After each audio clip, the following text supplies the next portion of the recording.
Hello everyone. Starting early today. Everyone's here.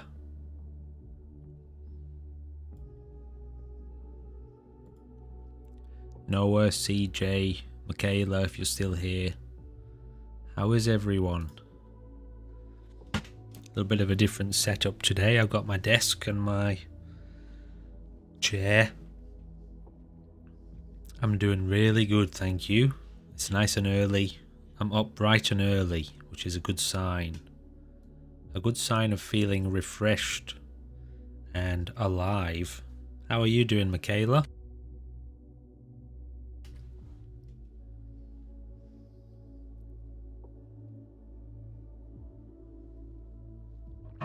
How's life, everyone?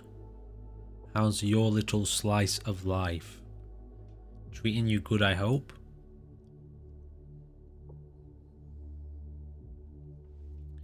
Oh, I see.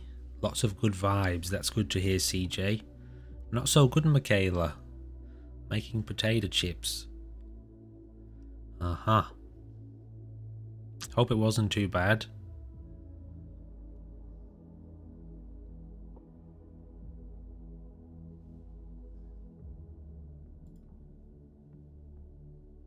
Feels nice to have a desk.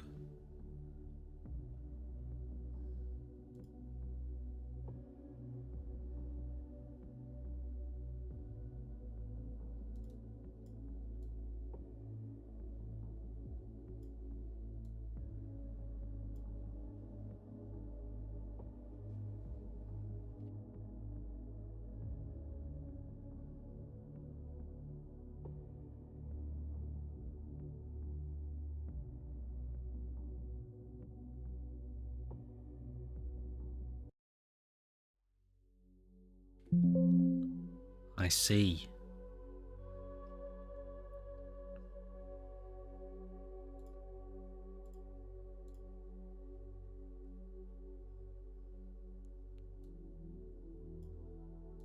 Hopefully it doesn't warrant any stitches.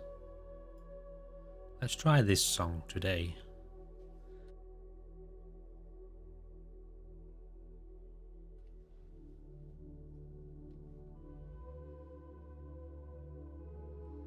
Now you're nice and close too. So you can see my beautiful bald head.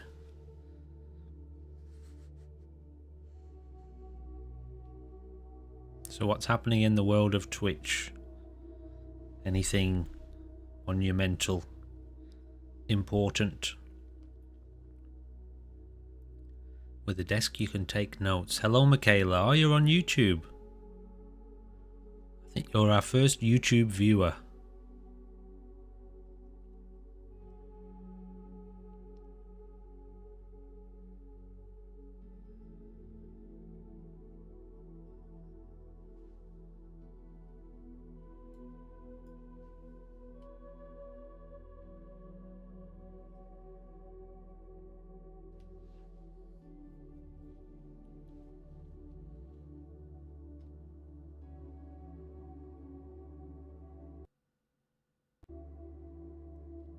Very good, thank you. I appreciate the multiple support.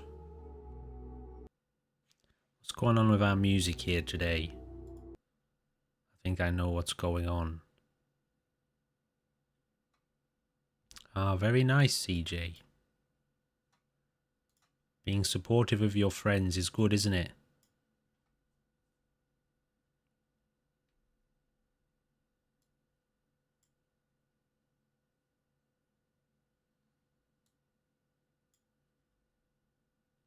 Music will be back in just a moment. In the meantime, enjoy a moment of silence.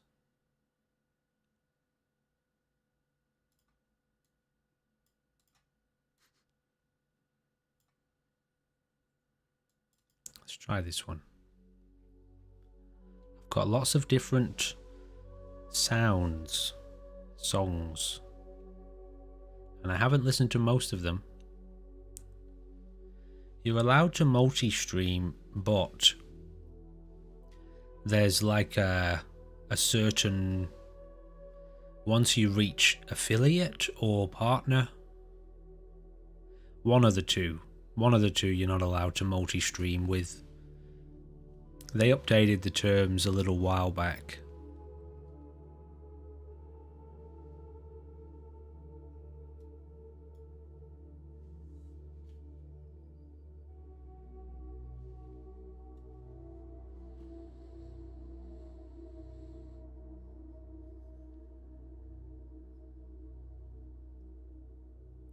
But it could be the case once we get to affiliate that I'll just limit the streams to Twitch and then upload the recordings on YouTube after, which I'm fine with.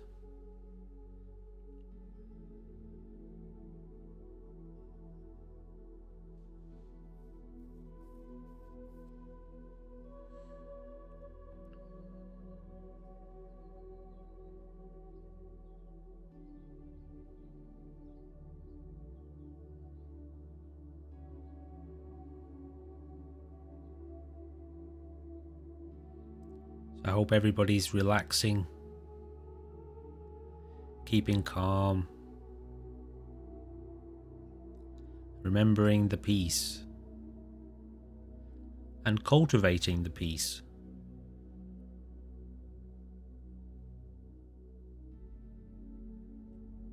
Peace is very fragile, you know. It's like silence, it's overwhelmed by a pin drop. Can be.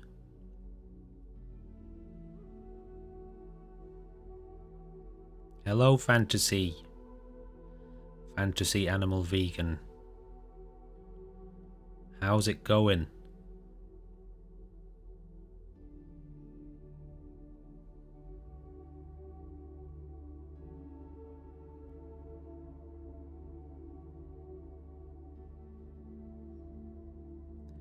Very, very well. Same here. Nice and calm.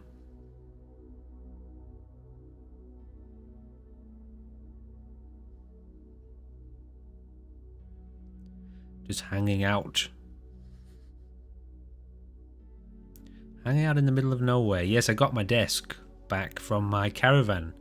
I've been living in a caravan for 2 years. And I had a little table outside. And had an office chair inside, and so I got them back yesterday. Yeah, it doesn't affect you until you become an affiliate. I did have a nice time with the kids. Yeah, it was really good. It was a great weekend. They've been here now for about, I think it's about 4 or 5 weeks. Maybe 6 weeks, so they've been here like 5 or 6 times, and they've settled into it nicely, settled into the change, having more space, now that they've got their own room as well.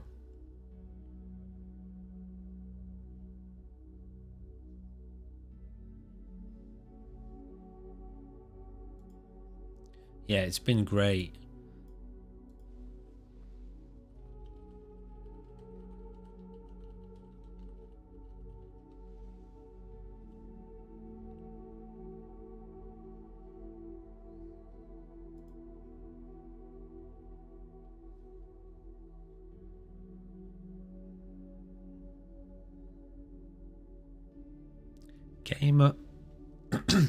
Gamer Fit Plus, how are you? Welcome. You're new around here, aren't you? You're from Admiral's stream, I think. Is that right?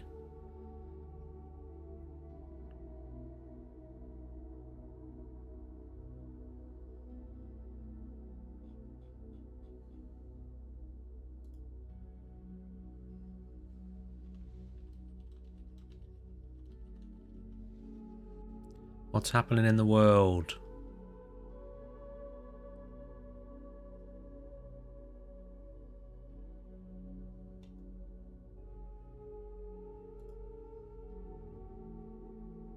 Oh, you heard from me from Jessie. I see.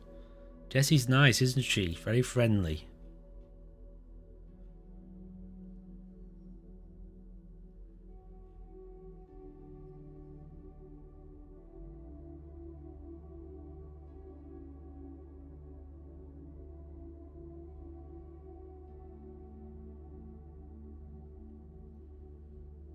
I see. You may be right, Michaela. There was an update to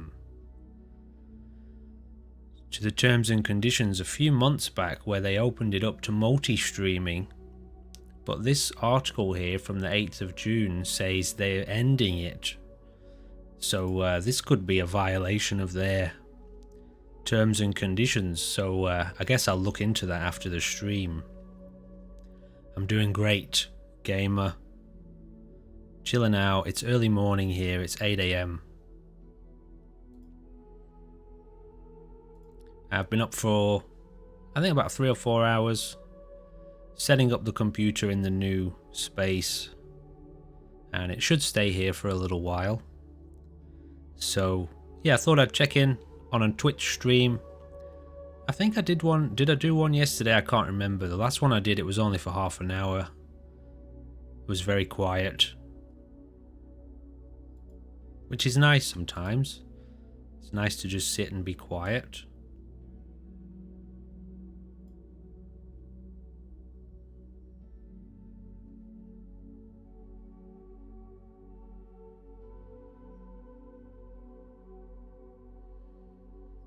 How are you doing, gamer? Are you doing okay?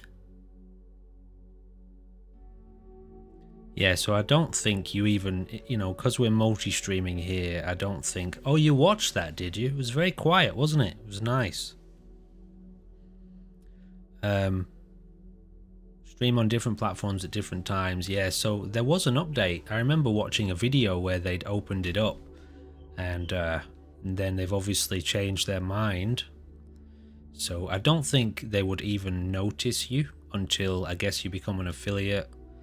So obviously I've been doing this the whole time. I've been streaming to YouTube and Twitch the whole time now, and nothing has happened, but obviously I didn't know. So after this one I'll change it. Well, it's a meditative atmosphere, essentially. So it's one of the kind of key components, I suppose, about this particular stream, and my lifestyle anyway, is that, to engage in dialogue is an energy expenditure, right? To talk. You're spending energy. You only have a limited amount of energy in your life, so when you see it for what it really is, you are literally spending the energy of your life by engaging in talking. So I like to make, my conversations meaningful and have a purpose. And so if there's nothing really important to discuss, I tend to sit quietly. And yeah, so I got ordained as a monk in 2007. I met the monk who ordained me in 2006, at the end of 2006, and entered into an apprenticeship in Kung Fu and self-mastery with this monk. And 6 months later, I got ordained as a monk. And I lived at that temple for 5 years in an apprenticeship environment, training in Kung Fu, meditation, and various elements of self-mastery. To a degree it is, but you have a limited amount of energy to serve your life in this body. That's why you feel exhausted. If you are really busy every day, and let's say you have a conversation with somebody for 3 or 4 hours, you feel exhausted because you're spending that energy. Now, it is renewable to a degree, but as you spend your essential life force, which is the life force that keeps you alive, you move closer and closer to death. So when you're interested in awakening, as in spiritual enlightenment, which requires, by definition, a cultivation of a massive amount of energy, it's wise to not spend your energy without purpose, really. At the same time, when you learn how to rest in silence, you learn how to connect with peace inside you. the natural peace that's there when you're not adding to the situation or trying to take away from the situation. You could call it your center, you know. Life force is limited, yes. It is possible to cultivate it to a degree. It is possible to cultivate it to a degree.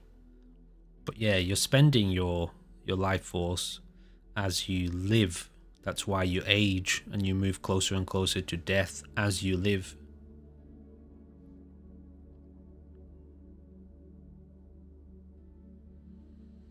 Yeah, you get chewed up and spit out, don't you, by those environments because you're not useful anymore.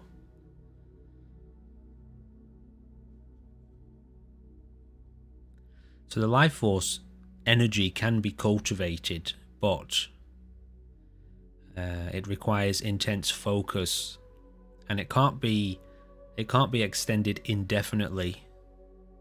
At some point you have to leave the body. That's death. At some point you have to leave,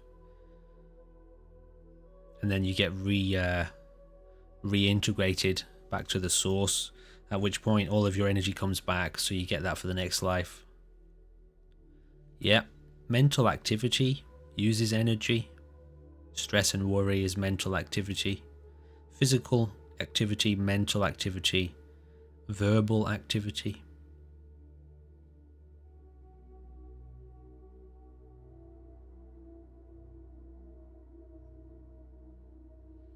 So when you do yoga, which is a form of cultivating energy, but there's quite a few, you become very centered and very aware, and you have to become mentally quiet to do that. So you stop all of the activity and then you ground yourself. And so while you're in that space, you can cultivate the energy and stimulate the energy. But while you're talking and thinking, you're spending that. That's why you feel exhausted at the end of the day. Calm the mind. So, you have the brain. The brain is the thing that's thinking. You, and you're the mind, okay? So, your awareness, which is functioning inside a body, that's mind. Body, awareness, that's consciousness, also called mind. The brain, with its psychology, is part of that. Now, if you stay focused in your brain all day long with your thoughts, well, your experience of reality ends up being confined to the brain. Vanilla Lily. I feel like I've met you before. I really recognize that name. Vanilla Lily. I can't say that name. Vanilla Lily. Hello. I'm going to call you Vanilla. So if you stay in your brain all day long with thinking, yes, long time ago, I remember speaking to you a very long time ago when we set up the channel in the beginning. So what you have to learn to do is, gamer, you have to learn to step out of your brain. That's what meditation is for. So you learn how to take your attention out of your thinking process, and if you can stay out of there long enough, the thoughts will settle down by themselves. Your thoughts are only spinning rampant because you've been in your brain for a very long time and you've given your thinking a lot of energy, which is why it seems to spin unendingly. But it's only doing that because you're in there paying that attention. If you take your attention out of the brain for a while and into either the body or your environment or the breath, and you learn to sustain that energy, sustain that attention, at that point you're tuning into the energy of life itself. That's the present moment happening. It can take a long time. And the key is not really to go in to try to get the brain to stop, because to wonder why the brain isn't stopping, to try to make it stop, once again requires, well, brain power, essentially. You basically just learn to ignore it. You just let it be. You let it do its thing. You just hang out in the body and in the breath and in present awareness, and the brain will settle all by itself. But it can take years. It really can take years before you get that first deep moment of silence. There's another person who jumps into this chat sometimes called Rising from the Ashes.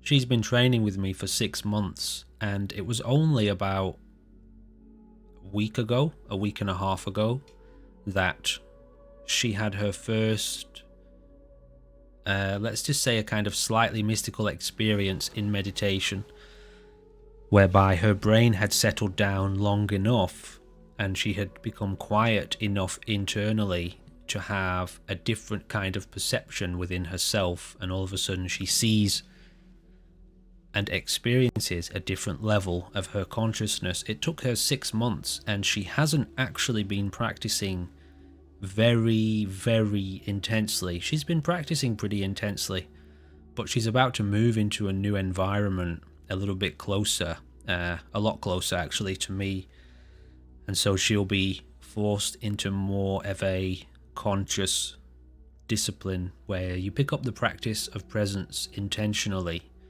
deeply, and make it a full day long exercise.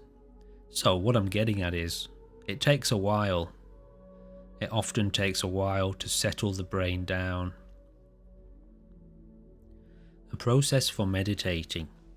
Learn to watch. So it really depends where you're at, okay?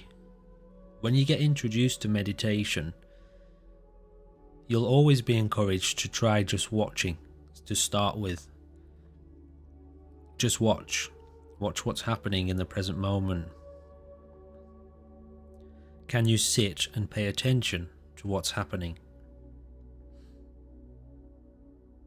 You're just looking at what's happening without commentary.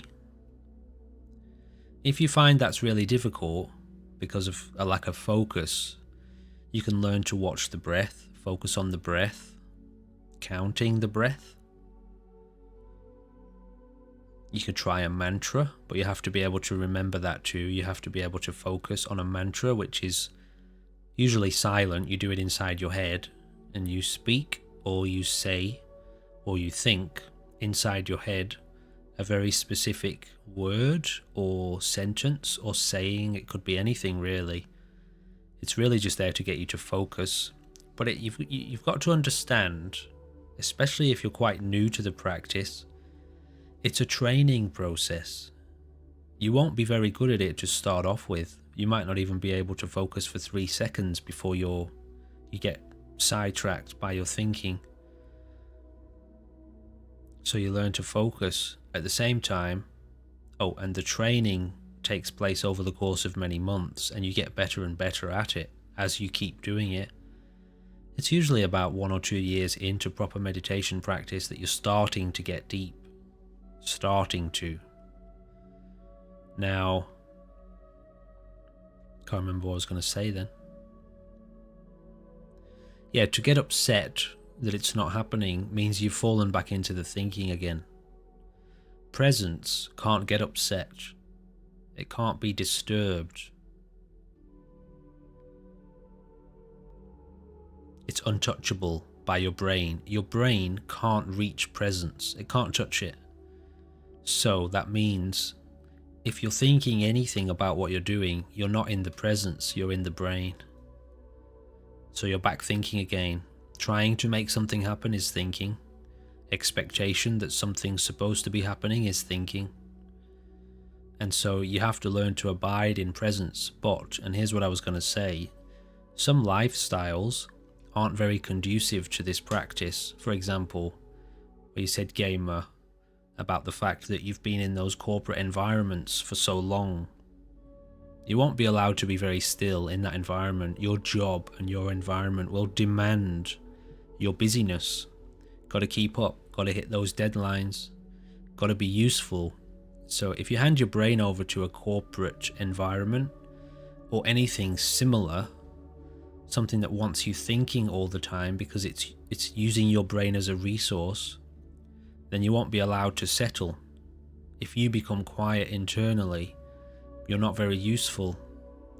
And so if you've been in that environment for a long time, you've conditioned yourself to do the opposite of meditation, which is maintain thinking all day long. So it takes a little bit of time to cultivate that ability to just be present.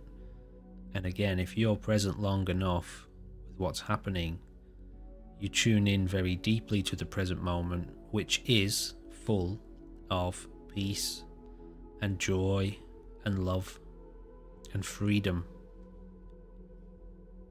And that's the reward that you get. It's also a deeper dimension of your own consciousness, and so you gain insight into yourself. You start to know yourself very deeply, and life, because that's where life is. Life doesn't just take place inside your brain, you know. It's happening all around you in all directions at all times, and that's the present moment unfolding. So if you tune into that, you remember your real connection to life, your real identity, not your illusory ego identity which only exists in your brain. So there's a whole process to it. Learning how to be present. You can do it right now. Wherever you are. Wherever you are right now, just stop.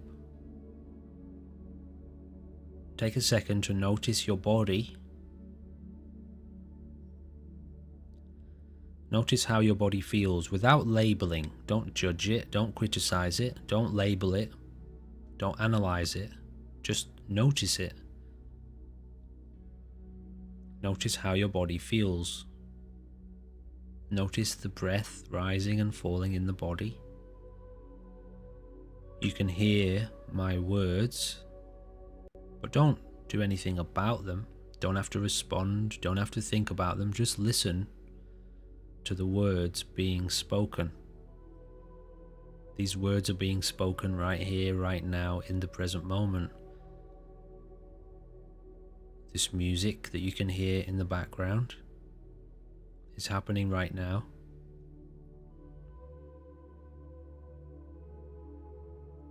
So tune into the experience of being here, having this experience right now, without trying to make it anything else. Not calling it right or wrong, or should be this way or should be that way. It's happening. Be with it. So tune into your body. It's still happening. How does it feel? If there's any tension in your body, try relaxing a little bit. Ease that discomfort. Relax your shoulders. You can close your eyes if you want to, but you don't have to. Feel the rising and falling of the breath. Alright, you're meditating at that point. You're watching what's happening. Learn to stay there. Learn to abide in that space. There's so much going on. There is so much happening right now that I can't possibly describe it. Nobody can. Your words and your thoughts cannot cover reality. It's an impossibility. There's so much happening for you to witness, but we miss it. What's wrong, Michaela?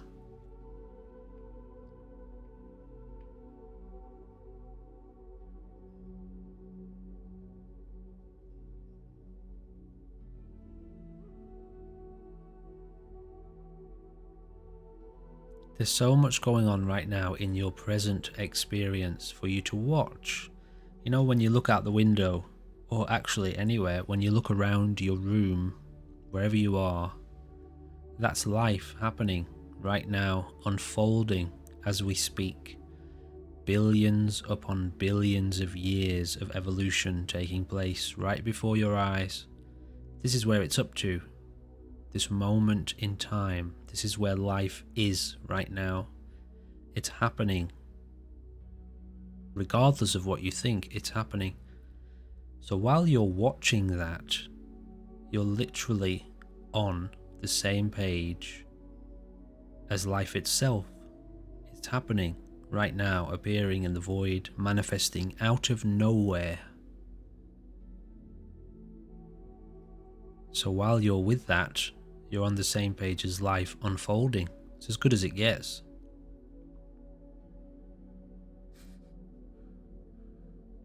Well, it will make you very comfortable. It's 8:25 a.m. for me, Michaela. I'm not sure if it's AM or PM for you. If it's 8:25 AM, we're in the same time zone.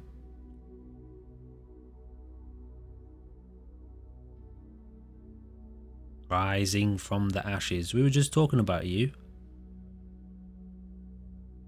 How's it going? I see you're about to go to work. Not working too hard, I hope. Okay, so you're on the opposite time of day.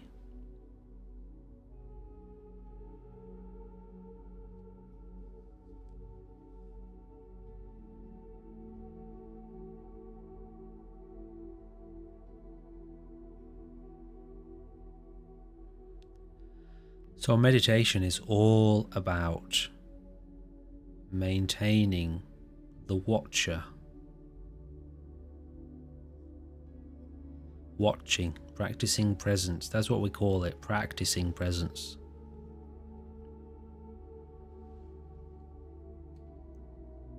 And so, what you're experiencing right now is what you watch. Your thinking is a part of that. But you will eventually see that the contents of your thoughts aren't real. They're just concepts. Your brain imagines things to be real. But the real thing that your brain is trying to imagine about and understand, that's the real experience of life, which is happening outside of your head. So the cause for war and misery, anger, hatred, all of that stuff, that's inside the brain. Outside of the brain, there's just a wonderful, immense, energized, incredible experience of life happening. So you learn to stay on the same page as that, which is done via practicing presence. And obviously you can do that all the time, no matter where you are. But in a situation, the more you have to think, the more the present moment gets covered over, or rather, the more your experience of the present moment gets covered over by whatever it is you're thinking about. To demonstrate that, two people can be sitting in the same room, one of them totally at peace, the other one totally miserable, but it's the same experience, so what's the difference? One of them is unhappy inside their head, whereas the other one is either happy or just not disturbed by whatever's going on in their head. So the experience of reality unfolding is the same for everyone. Of course it is, obviously it is. But the contents of your brain, which dictate what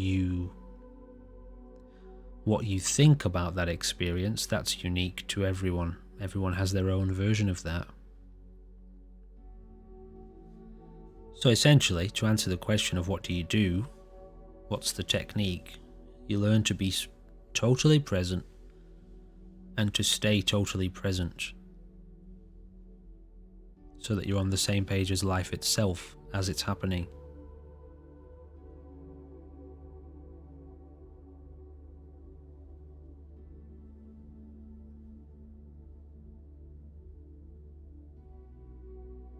And what you'll find is, a lot of the time, you don't need to be thinking about much. And that when you rest and you stop, which is the same thing, a tremendous energy awakens inside you, and peace of mind really, really grows and expands powerfully. There is a tremendous energy in presence, and there is a tremendous presence in this energy, and it's very healing, it's very freeing, it's very supporting and loving as well.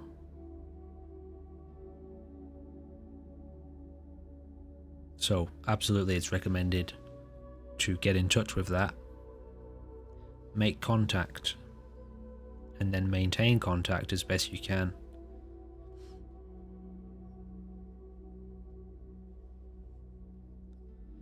To minimize the suffering.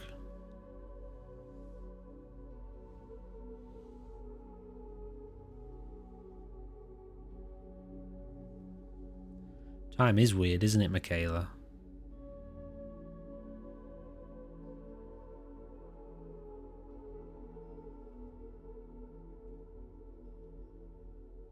It's also an illusion, but I'm sure most people understand that by now.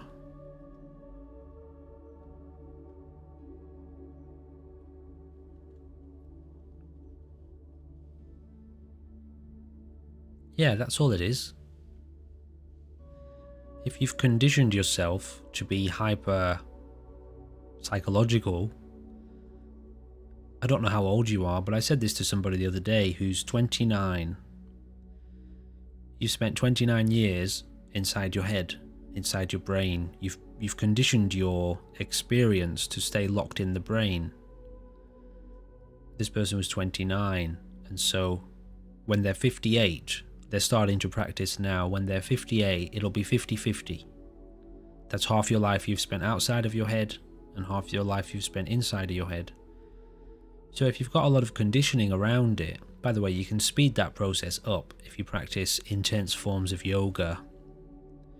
But if you've spent a lot of time inside your head conditioned to live that way, it'll take some time for you to learn how to detach from that, to change your perception, and once again gain government over your own attention.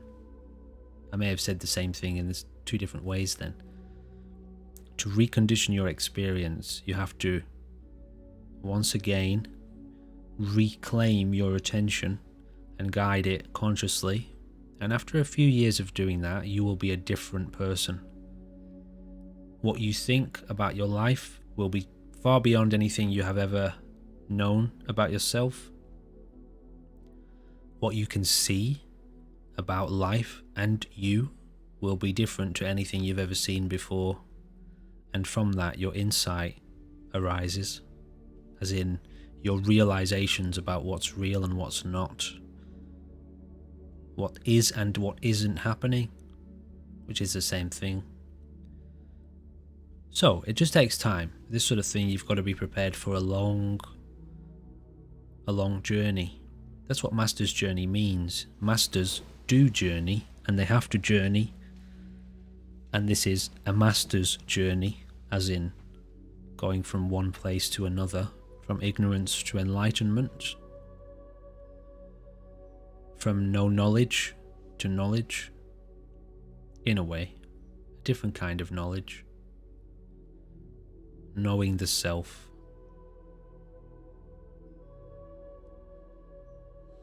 Yeah, that's normal, very normal in the modern world, just a symptom of the modern society, that's all that is.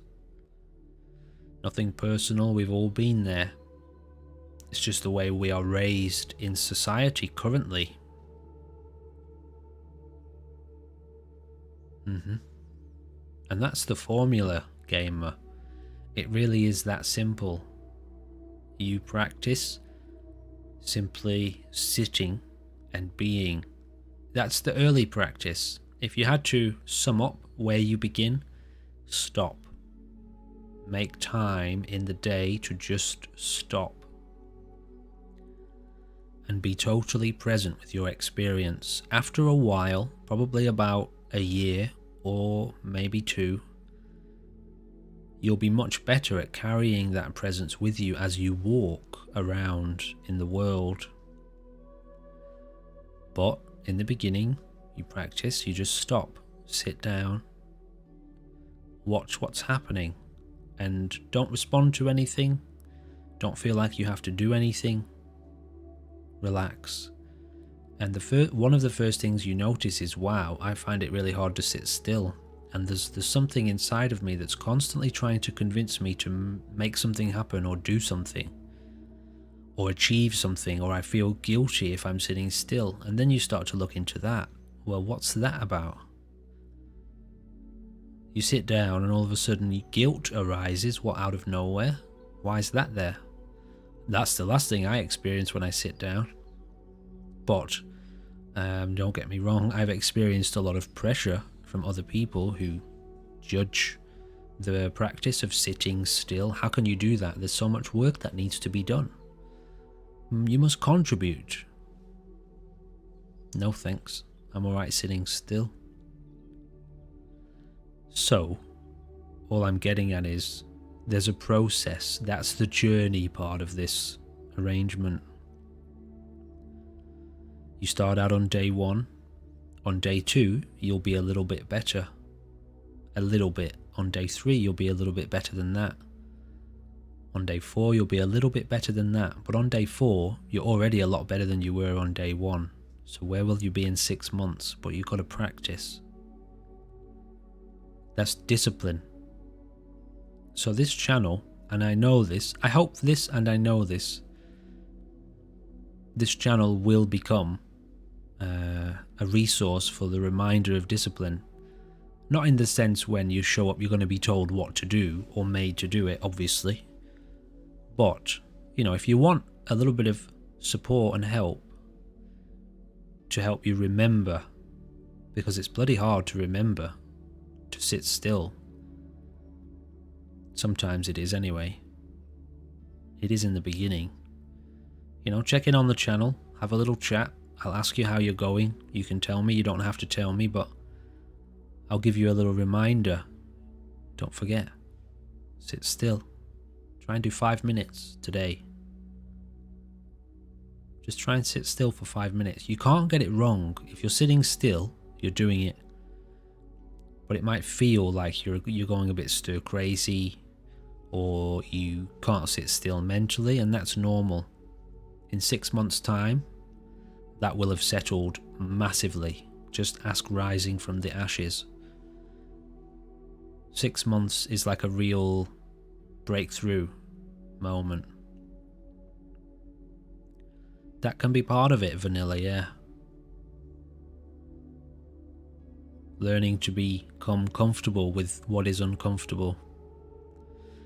And learning to relax into that. How do monks structure their time so that they are able to put the world down to spend a lot of time meditating? Okay, so that question can be answered on multiple levels. There are lots of different kinds of monks, and there are lots of different levels of insight into monks. For example, there's a very, very beautiful monk called Ajahn Brahm, who is the head abbot of the Buddhist monastery, which is about 4 hours away from me, in Perth in Western Australia. He's a very busy monk. He's been a monk for about 44, 45 or 46 years. He's very busy.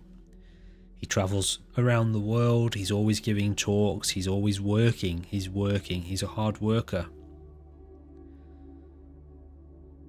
So what he does is different to what a beginner monk would do. Somebody probably in the first 3, 4 or 5 years of training, 1 to 5 years of training.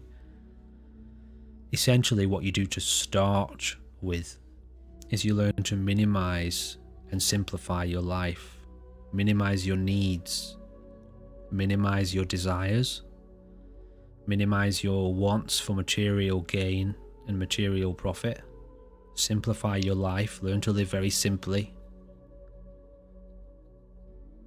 Don't get involved in too many other people's lives or too many social gatherings. Learn to enjoy your own time and your own space. And what that will do is, because you're now no longer obsessively getting involved in external things and circumstances, a massive amount of space will open up in your life. That space, then, you fill it up with discipline such as meditation, even gentle study, reading, maybe watching documentaries or listening to talks by people who know what they're doing in the world of meditation and enlightenment. So you start out by minimizing your engagement in the world. Sometimes you can't do that. Your life demands it sometimes, that you need to go to work for 30 or 40 hours a week. That's just the way it is. In those situations, you learn to become the observer. You can keep going to work, keep doing what you need to do, but stop. You minimize the mental engagement when you go to work. Try not to get too involved with other people. Try not to get too psychological. Step back into the present moment as often as you can.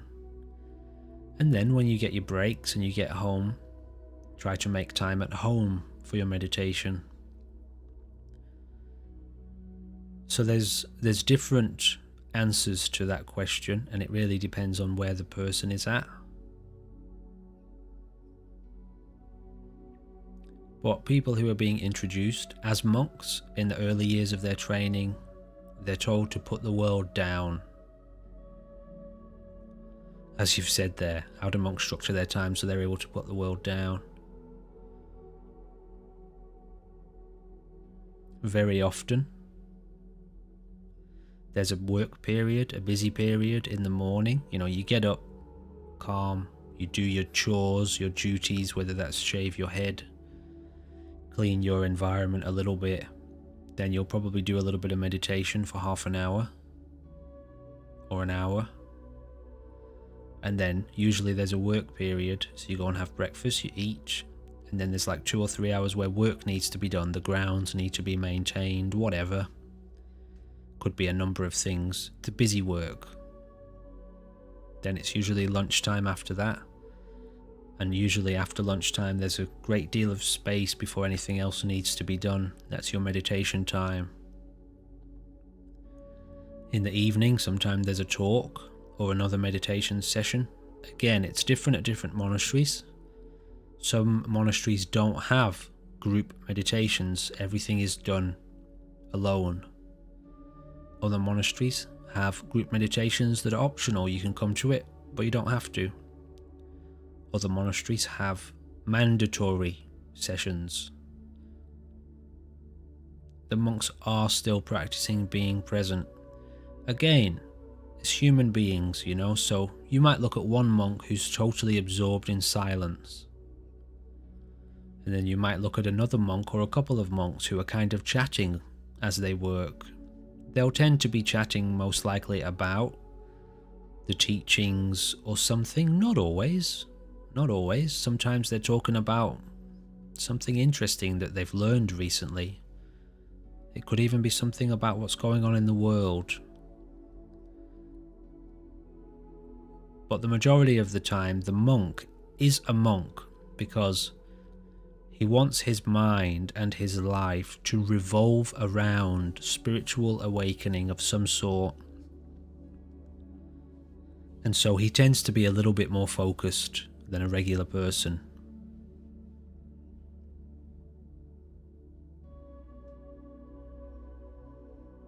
So that's the discipline. You structure your lifestyle around awakening, and not just the theory of awakening or the concepts of awakening or the discussion of awakening, but the practical elements.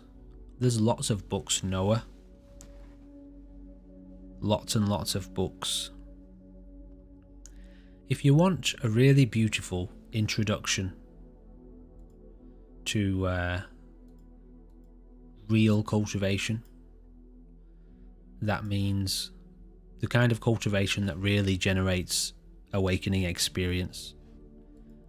It's a religious flavor, but it's by a Buddhist monk, and this Buddhist monk is very experienced, and the book is not too religious. It talks a little bit about the teachings of the Buddha, which is obviously the religious element, but this monk is he knows the limits of religion, and he knows that there are various ways to approach the problem of awakening, and different religions have different flavors of cultivation. Alright, so I'll get this up for you here.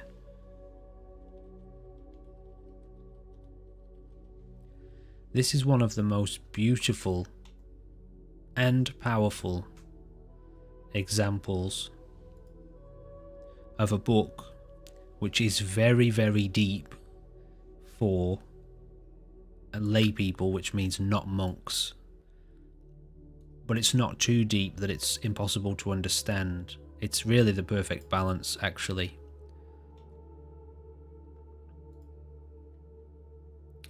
It's available in audiobook as well as physical book. I'm just trying to get you up a good picture here so you can see what it's called.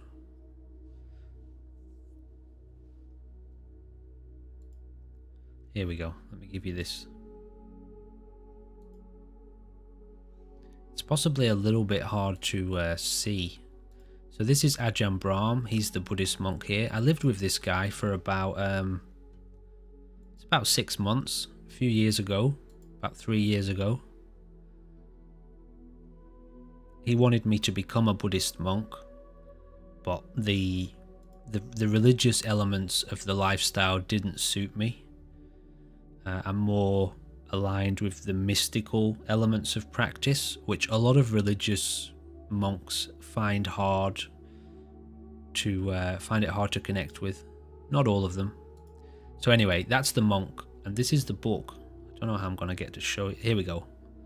Mindfulness, Bliss and Beyond. Like I said, it's available in an audio book as well as a regular book. It's really brilliant. You can get the free trial, it says here. Free Audible trial. And this book is on that free trial if you're really interested in it. Here, do we have an... Buddhist goals are infinitely different from worldly goals. Whereas mundane goals usually strengthen the sense of self and are bound up with acquisitions, Buddhist goals lead only to selflessness and to the abandoning of all possessions. This is the fundamental difference that makes aspirations to attain Buddhist goals so distinct from the cravings of the world. Wise teachers rightly warn against striving for worldly goals, for in the end it invariably leads to frustration. Either one fails to achieve the goal and gives up, or else the achievement when one is experienced as much less than expected. There's also... Hold on. He's also got lots of great talks on YouTube, actually. Sorry, I'm just messing around with my audio. That threw me a little bit there. It was so loud. Okay, where's my chat? My chat's disappeared. That's what I've been doing all pregnancy, limiting myself to people, because limiting myself to emotional arousal or drama. I just want to enjoy the moment. There you go. Pregnancy absolutely brings you into contact with presence. Powerfully so. He also speaks a lot on the Buddhist Society of Western Australia YouTube. Yes, he does. He very much does. Let's see if we can get you a little flavour of his. There's probably a talk in here somewhere. Maybe not on this one. Here's another good one. Thich Nhat Hanh. How do I stay in the present moment when it feels unbearable? Okay, that's probably a little bit of a more specific problem. Hold on a second. Yeah, anyway, he's got lots of good stuff. I would definitely check that book out. They have the book, great. Check it out, gamer. You'll get a lot from it. If you're... I don't know what religion you are, whether you're religious or not, or you would consider yourself more spiritually oriented. It doesn't have a lot of religious flavour in there, but it does. The thing with these monks, obviously they love Buddhism, and so they tend to promote it as often as they can.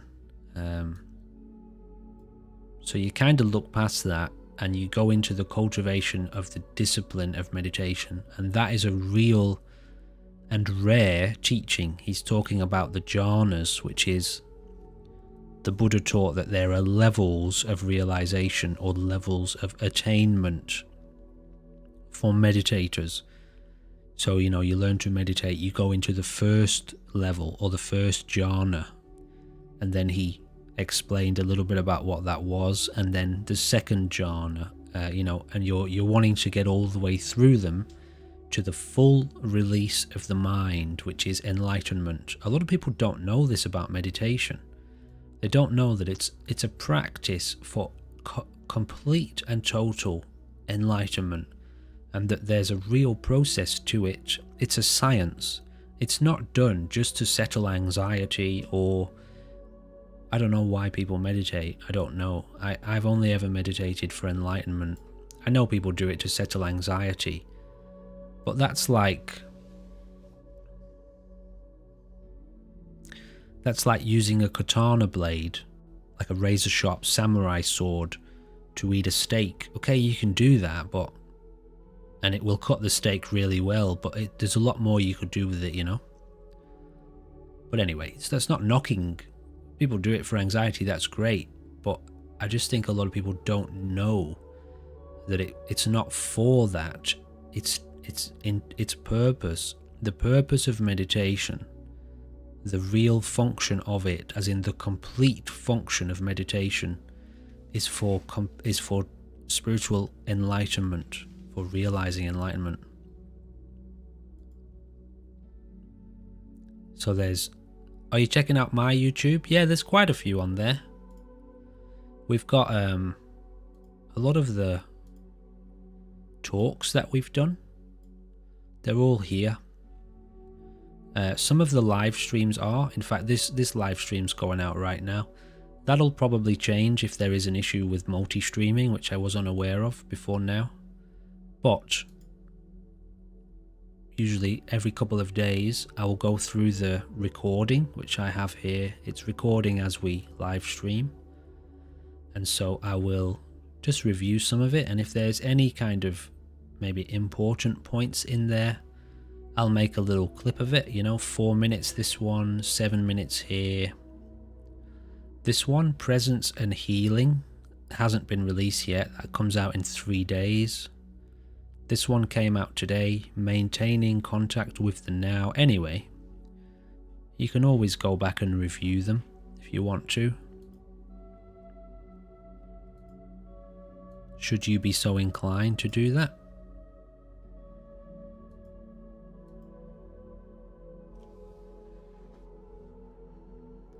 So the jhanas, the Buddha teaches about this method, and in this book, Mindfulness, Bliss and Beyond, Ajahn Brahm gives you a breakdown of that particular teaching, the teaching of the jhanas, and the process of meditation to enter into these states, how you do it. Now, the reason I say that's very rare is because that is not taught to most meditators. If you ever went to a meditation group, or you looked up a video on YouTube that focuses on the breath, or even just focuses in on presence, there isn't a breakdown of that very, very deep understanding of the processes that you go through and the different levels that you attain to in meditation. Whereas that book really breaks it down for you.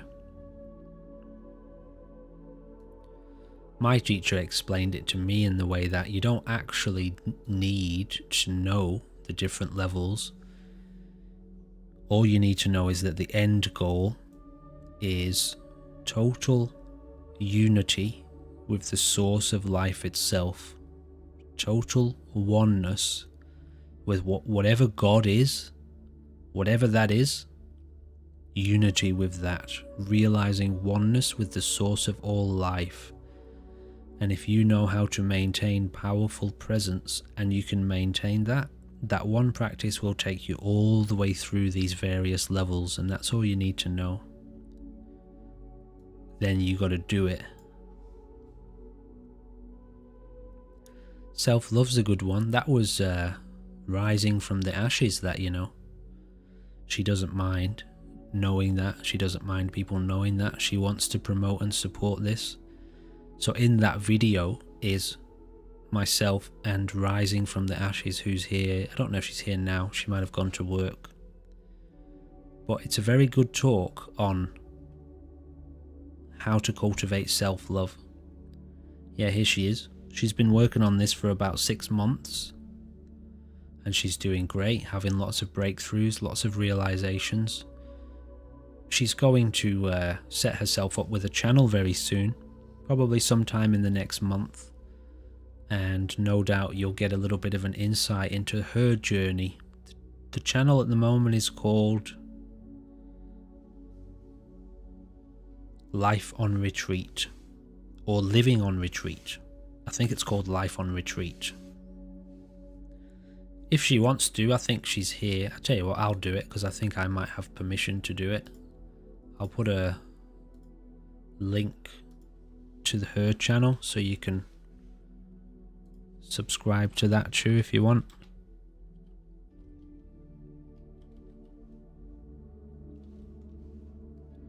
Because she's going to be posting videos at some point which will give you an update on, can't actually find it, it'll be here somewhere. It'll give you an update on her journey, which is important to see the journey.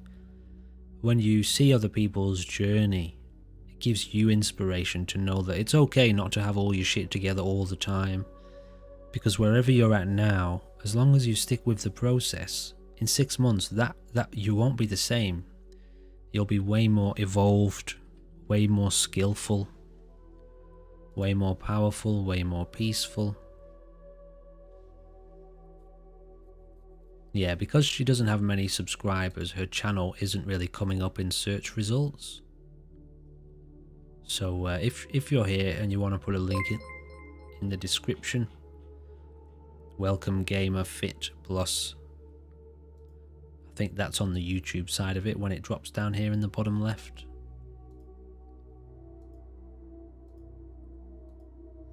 So ultimately, one of the key takeaways from this is to be dedicated to the process and determined to stick with it, to be patient, to expect. You got to put in a bit of effort, you got to put in a bit of work. The results don't come quickly. Some do. Some results come very quickly indeed. But the really important ones, the ones that give you real deep realizations that feel like you've opened your eyes for the first time in many years, those ones take some time. And there are some that take 10 years.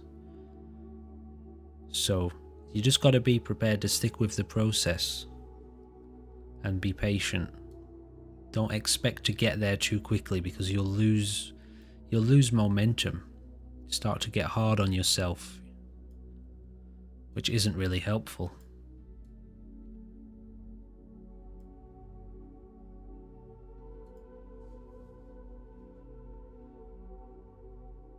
It's been a really good stream, hasn't it? Yeah, that's true, Vanilla. At times, you can motivate yourself with a bit of ferocity, a bit of fierceness, to keep yourself going if you start to lose a bit of hope. But to get hard on yourself without that energy, you know, to give yourself energy and like, come on, you can do this. Push a bit harder. Just keep, you know what I mean? Keep going. It's motivational. But if it becomes self-critical, oh, I could be doing better. I'm still not there yet. Why am I not there yet? You know what I mean? It becomes the opposite. It's actually very crushing and limited. to do that to yourself. So to have patience is important.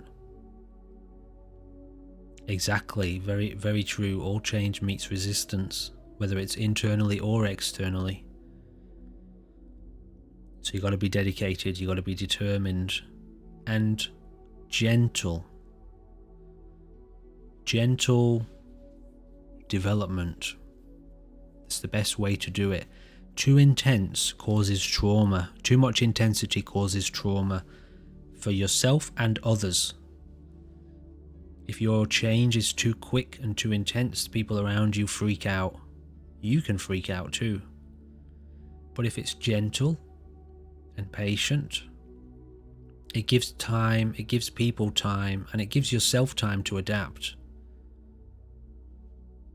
Most people think the journey of awakening is like you're here one minute, and then in a week's time you've transformed into a totally different environment, as if I pick you up from point A and I drop you in point B. If you're not prepared for point B and you have no idea what was coming, you get traumatized. Happens to a lot of people that try to cultivate awakening through medicine or drugs. They go too fast, too soon, they get traumatized, they get dropped in the destination, and they're really screwed up. But if I take you on a journey, one day at a time, me and you are going to go hand in hand, taking all of these steps. And as we walk together, your mind is going to open up very slowly, and you're going to learn the skills that you're going to need when you get to the destination. Then you've got time, your ego can adjust, your psychology can adapt and mature in the right ways that is necessary for you to be able to handle what is going to happen. And not only that, but your life around you has to adapt. You want to become a deep meditator, that's going to change your life in quite drastic ways. So certain things need to be, you need to prepare for certain changes to happen. I'm training a guy up at the moment. He's been with me for just over 2 years. He's had to basically drop half of the responsibilities at his job. He's had to move house, and he's almost gotten divorced from his wife. All in the name of learning to cultivate, because his life was crushing him. His family situation was crushing him. His work situation was crushing him. But he only moved about a month ago. Moved house. But for the last 2 years he's been preparing for this. Changing his hours at work, learning to meditate, learning to deal with the stress, addressing the problems at home. Also a month ago, his wife decided she wants to have a chat with me and start learning about what's this meditation business, what's this awakening business, because she wants to stay with her partner. So now there's a couple, you know? Whereas 2 years ago, the situation was a mess for both of them. But it's gotten a lot better in this time, and now they're cultivating together. They're doing their own sessions by themselves, and they're doing their couples sessions. They did their first one with me about 2 weeks ago. We've got another one coming up. So I'm only bringing that up because to know that there's a process, and to be prepared to walk that journey one day at a time, step by step. You've got homework to do, you know. You learn something about yourself that needs to be looked at. You go away for a few days, meditate, reflect on that. What are you going to do about it? What's the truth of the situation? What do we really want to change here? Be honest. Are you not happy? Really? Then let's look at this. So you got to be prepared to come back with that strength and that commitment and that openness and that courage too. Because this shit's hard. Self-reflection is the hardest thing you'll ever do. Very good, yeah, that's right. Vanilla, it's the way it is. Exactly. My teacher said to me 10 to 15 years. 10 years if you're fucking good. That's what he said. But that's rare. Most people, it's about 15 years in that you'll become independent. Well, we're talking about mastery here, you know. it's about 15 years to the point where you become independent and realize what mastery is. So everything up to that is getting ready, getting started. The first 5 years, it's kind of kindergarten really. It's still very deep, don't get me wrong, it's deep stuff, but you don't realize until you're about 10 years in that the first 5 years was really kind of messing around. But when it comes to meditation, 2 years, 3 years, you'll start to be, you will be starting to have some deep insights at that time, really deep insights, but they get a lot deeper. So, anyway, you're welcome to hang around, say hello, make contact. There's a Discord as well somewhere. There's a link on every YouTube video and on Twitch, like the panels or whatever it is, below the video that you're watching, there will be a link to the Discord. If you ever want to like message or just say hello or get some private, you've got a private problem. If you ever want to do a proper session, like a paid session, we'll work together. We can do that as well. Whatever you want, whatever you need. Or obviously, you're welcome to jump in. If a person was prepared to be totally open, totally serious in a public thing, 40. Where are you from, gamer? Where are you from? You're in America. 50 Australian dollars I charge. That's for an hour. That's something like 38 or 37. I'll look it up if you're in America.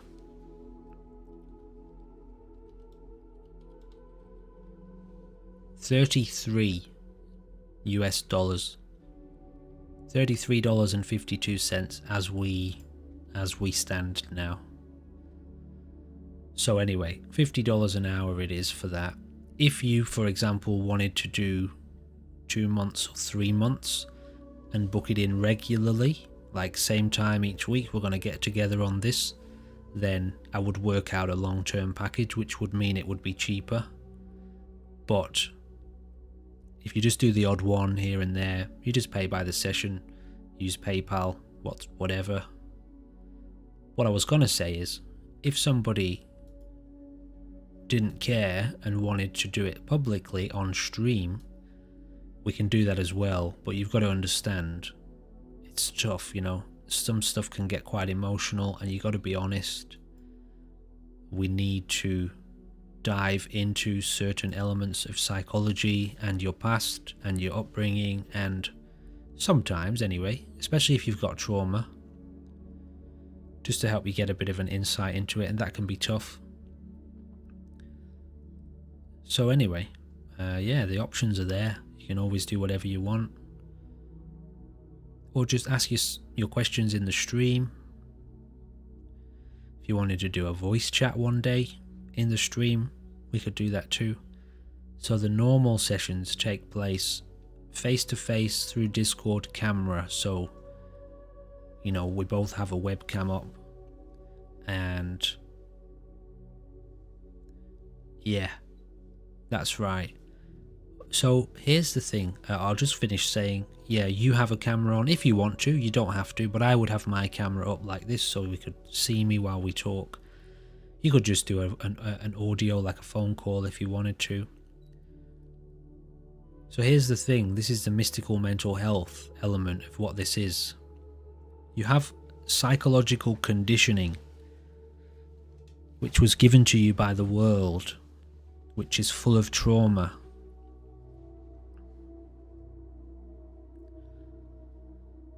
It's full of a self-identity, conditioned by your family and experiences you had as a child, anxieties, preferences, culture, religions, traditions, opinions, fraught with misery in most people, untrained, undisciplined, insane actually in most people as well. That's your psychology. You think you're an individual human being, right? That's the perception of the ego, perspective of the ego. It thinks it's alone, and it thinks it's an individual. That's your psychology, that's your conditioning. Alright, so there's that to go into. That's psychological counselling. Let's look at your past, let's look at childhood, let's look at problems you're having, limitations in your life that you struggle to overcome. So that's that. Then there's the mystical psychology element, which is, that's not really what you are. All of that conditioning, all of that psychology and that ego is not really what you are. That's the result of programming by society and by your environment. What you actually are is the awareness of life itself. You are consciousness as a whole. That consciousness that you are in there is not restricted to the ego. It's also not restricted to that body that you're in. It's connected to, because it is one with, the consciousness that covers the entire universe. People call that God. Some people call that God. Consciousness itself is totally unlimited, and it never ends. It's temporarily abiding inside that physical body. It will do that until that body can't be inhabited anymore, which we call death. Then it has to leave. But it continues because it's not limited to that physical body. Consciousness is not physical. So the mystical mental health means while you're gaining insight into this individual self and learning to master it, Jim tries to connect with this by calling it the term the core, but without going too deep into it. The true identity at the heart of this self is cosmic consciousness. It's not personal. So it's also totally silent and at peace. You have to deviate from that to get involved in the world, which you do through the brain and the body. So you have to master the psychology. So some people still think that there is a core personality, which there isn't. So if somebody is talking about a core personality or a core self as this individual, that's not quite it yet. Because the true identity at the core is shared by all of life. Yours and mine is the same one. That's what enlightenment is about. As you connect with that space, this perception of ego dissolves. You don't have an ego in that space. That space doesn't have an egoic identity.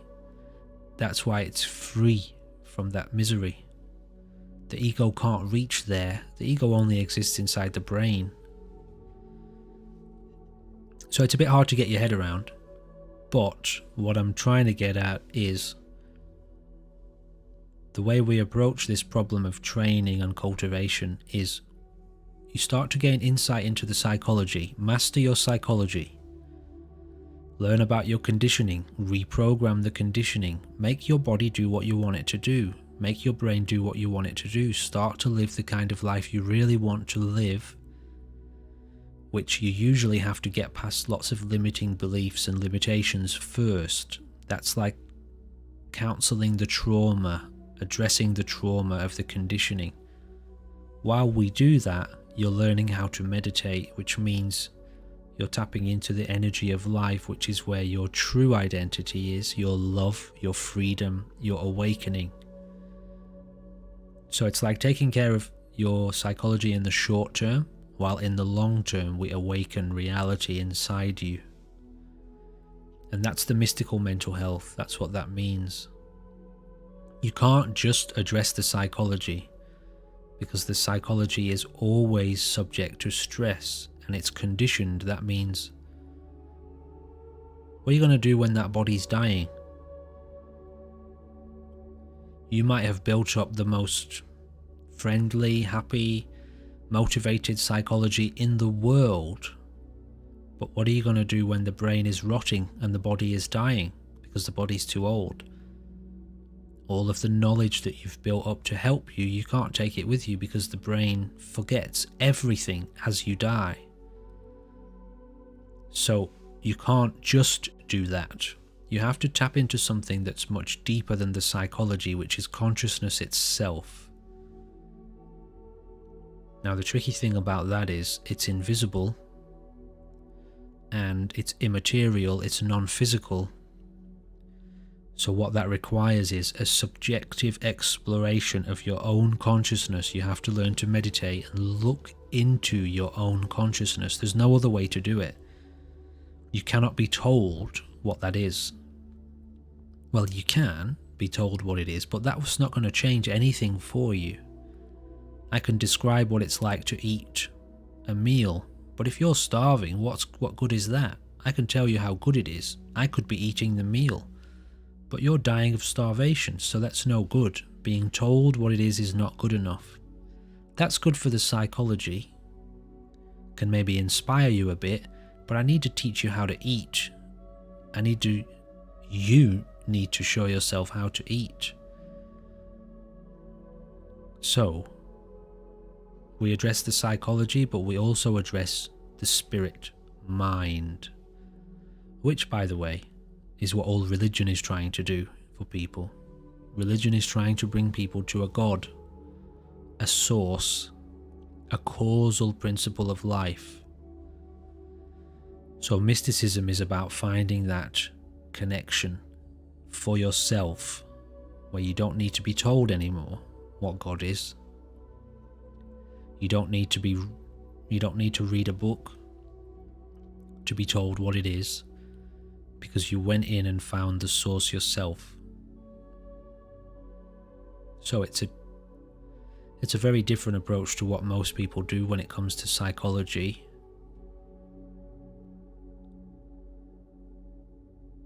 And a lot of people do confuse it with like a core psychology.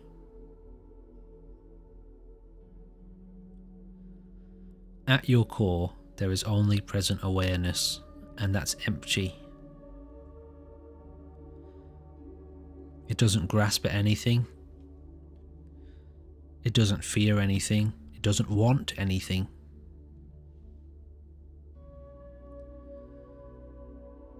It's just aware. That's not psychology, that's present awareness. So you have to transcend psychology to get to that place.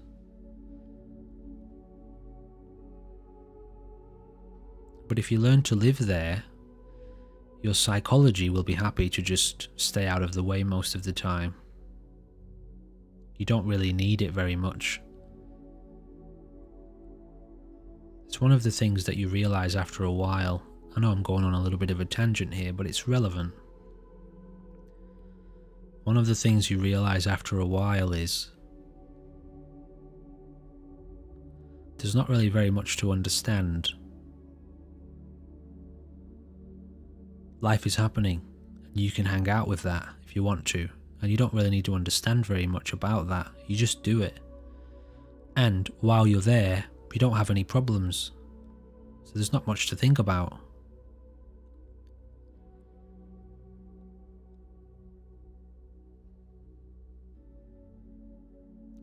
So your psychology is not present. There's no ego, there's nothing, there's no problem that you have to address.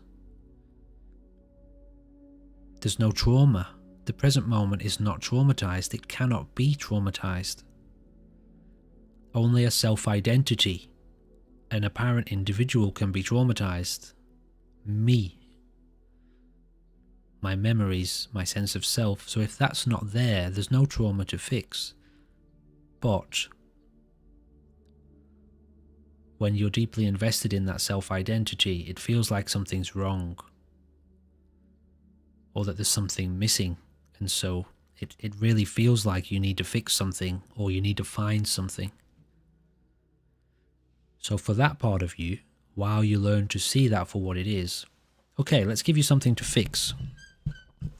What do you want to work on? You want to build a routine, get fit, get motivated, want to work on a project together? Well, I don't know, what do you want? What do you want to achieve? What do you want to be better at? What skills do you want to develop? Okay, let's address that part of you that wants to improve and develop. This sense of self. You can always be better. But that part of you is an illusion. So while we're playing around with that, and you're learning how to master that, make sure you learn how to put all of that down so that you can find peace. Because that part of you that can't sit still, that always wants to be achieving things and looks to fix everything, that part can't stop. That part never finds peace. The Buddha called that insatiable. It's one of my favourite words in the whole English language. Insatiable. Unfulfillable, cannot stop, can never be completed, is always seeking. That's the part of you that can't sit still, the ego. So you can't find peace in there. There is no peace for that part of you. So your meditation, usually through a few years, shows you how to completely transcend the ego, totally. Which is where you find your enlightenment and your peace. So, well, because that takes a long time, usually it takes a while for people to settle long enough to become absorbed in presence. To help you facilitate that process, you can learn about your psychology, train yourself.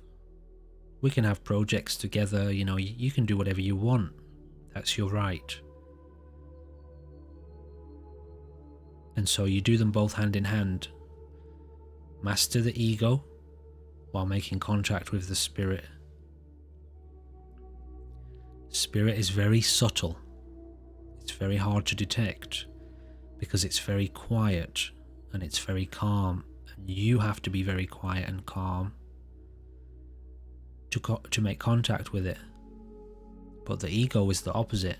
It's always busy, it's always moving, it's running around, it's engaged with everything. It wants to know everything, it wants to understand everything, it wants to analyze everything. So you have to cultivate peace of mind and serenity and make that the master of the ego so the ego doesn't get you in too much trouble. And then learn how to settle down and sink into it. Yeah, doing nothing for a while. Learn to do nothing, to be content, to sit still and rest. But it doesn't matter who you are, sit still for long enough and it gets painful and it gets to be too intense. So you got to start moving again. And you need your ego for that.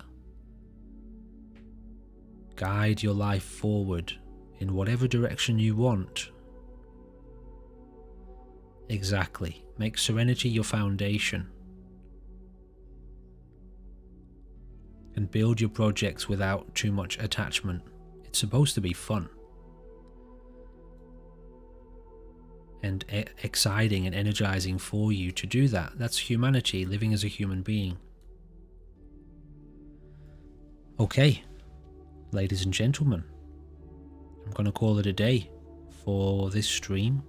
Thank you to everyone who jumped in to say hello. Vanilla, CJ, Gamer, Rising from the Ashes, Michaela, you were here earlier, I'm not sure if you're still around. Fantasy Animal Vegan, you were here.